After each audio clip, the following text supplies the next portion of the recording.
Hi guys, welcome to register channel. ఇప్పుడైతే ఆవకాయ పచ్చడి ఎలా పెట్టుకుందో చూసేద్దాము. దీంట్లో అయితే ఎల్లుల్లిపాయలు, కారం, ఉప్పు, పసుపు, మెంతులు, ఆవపిండి అయితే వేసాము. వీటిని అయితే బాగా కలిపేసి తర్వాత అయితే ఎల్లుల్లిపాయలు వేసుకుందాము. ఇప్పుడు వేసేసుకున్న తర్వాత బాగా అయితే కలిపేయాలి.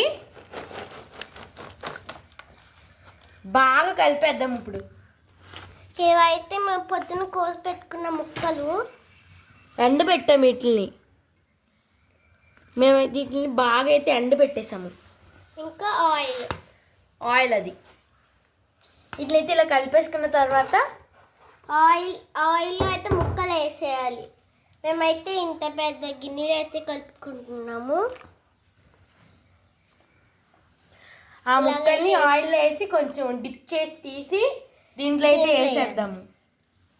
ఇప్పుడు వాటికి బాగా పట్టేలాగా కలిపేసుకొని ఇంకొక బుట్టలో అయితే వేసేసుకోవాలి. ఆ బుట్టలో అయితే వేసేయాలి కలిపినట్టు. ఇలా అయితే అన్నీ అయితే వేసుకోవాలి.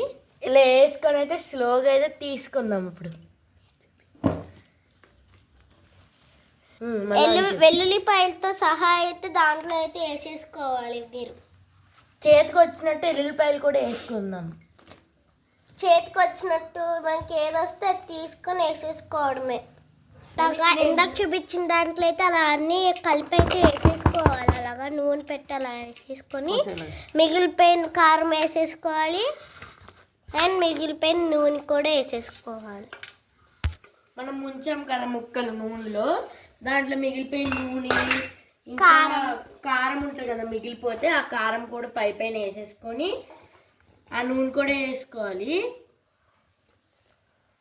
తర్వాత ఇలాగా మూత పెట్టేసుకోవాలి గాయస్. అలా పైన అయితే సర్దుకొని మూత పెట్టేసుకున్న తర్వాత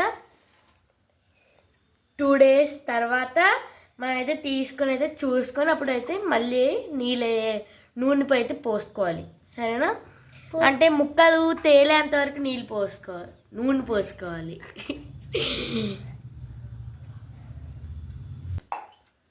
2 రోజుల తర్వాత తీసుకొని ఆయిల్ వేసేసుకొని మనం బాగా కలిపేసుకొని టేస్ట్ చూసుకొని జాడీలో నిల్వ ఉంచుకోవాలి.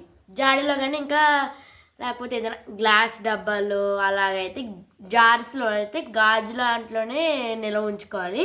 ప్లాస్టిక్ అయితే మనకి కలర్ చేంజ్ అయిపోద్ది. ప్లాస్టిక్ దీంట్లో కలిసిపోద్దండి. Bye guys, wish you all like, share and subscribe to our channel. Bye. Comment కూడా చేసేయండి. బాయ్.